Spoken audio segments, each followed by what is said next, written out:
कुठं जायचं हे जर सांगितलं नाही तर जहाज कुठं जाईल? कुठं जाईल जहाज? भरकटेल, बरोबर. पण जर त्या जहाजाला तुम्ही सांगितलं तुला अमेरिकेला जायचंय तर जाण्याचे चान्सेस किती आहेत अमेरिकेला पोहोचण्याचे? 999%, बरोबर. मग तसंच आपल्या आयुष्याचं पण आहे. साध्य करण्यासाठी पुढे काय केलं पाहिजे यावर आपण हे वर्कशॉप घेतोय, करेक्ट. मग हे वर्कशॉप घेताना काय आयडियाज वापरायच्या? तर आता तुम्हाला कार्डशीट पेपर दिला जाईल. त्या कार्डशीट पेपरवर तुम्हाला तुमच्या आयुष्यात काय बनायचंय? डॉक्टर बनायचंय, इंजिनियर बनायचंय, शिक्षक बनायचंय, क्रिकेटर बनायचंय, स्पोर्ट्समन बनायचंय, स्पोर्ट टीचर बनायचंय, टीचर बनायचंय. जे बनायचंय ते व्यवस्थित चित्र काढायचं आणि तेच का बनायचं असं तुम्हाला वाटतंय त्याच्याबद्दल थोडीशी 2-3 वाक्य लिहा. त्याचबरोबर त्या ठिकाणी लिहा की ते बनण्यासाठी तुम्ही काय मेहनत करणार तेही त्या कार्डशीट पेपरवर लिहा.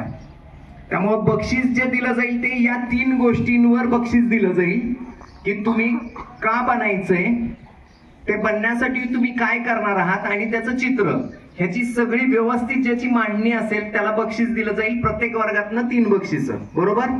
आणि मग हे झाल्यानंतर ज्या दिवशी बक्षीस समारंभ असेल त्या दिवशी त्या चित्राचं काय करायचं आणि ते ध्येय तुम्ही जे तिथं मांडलंय ते ध्येय साध्य करण्यासाठी तुम्हाला काय करावं लागेल ह्याच्याबद्दलचे आपले 4 पॉइंट्स आपण त्यावेळी चर्चा करणार आहोत. आणि ते कसे करायचे ते तुम्हाला तुमचेच करावे लागतील आणि ते कसे करायचे हे त्या दिवशी आपण चर्चा करणार आहोत, बरोबर.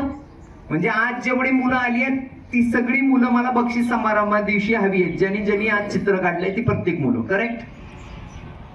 याच्यामध्ये अजून एक गोष्ट मी तुम्हाला सांगू इच्छितो की एक मुलगा IAS झालेला होता आणि तो IAS झालेला मुलगा, त्याचे वडील रिक्षा चालवत होते आणि तो रिक्षा चालवणारा जो वडील आहे त्याला त्यांनी मागं बसवलं होतं रिक्षामध्ये आणि तो IAS झालेला मुलगा पुढे रिक्षा चालवत होता. त्याचा इंटरव्ह्यू घेतला गेला.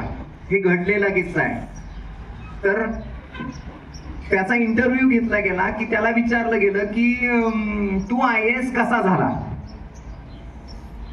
तर त्यांनी सांगितलं की मी IAS ह्यामुळे झालो की माझ्या वडिलांमुळे झालो. माझे वडील रिक्षा चालवत होते पण माझ्या वडिलांनी मी 1लीला 2रीला असल्यापासून मला हेच सांगितलं की तुला IAS व्हायचंय. मग IAS म्हणजे काय? कलेक्टर, बरोबर ना. माहिती आहे का तुम्हाला कलेक्टर? किती जणांना कलेक्टर माहिती आहे? हात वर करा बरं. म्हणजे सगळ्यांना माहिती आहे कलेक्टर, बरोबर. मग ते कलेक्टर होण्यासाठी त्या पद्धतीने त्याच्या वडिलांनी तो 2रीला असल्यापासून निर्णय घेतला. तो का निर्णय घेतला माहिती आहे? एक दिवस ते वडील रिक्षा चालवत होते आणि त्यांच्या रिक्षामध्ये एक कलेक्टर बसलेले. त्यांना माहित नव्हतं की हे कलेक्टर आहेत आणि रिक्षा चालवत असताना, रिक्षा पुढे चाललेली असताना गावातली लोक नमस्कार करायची.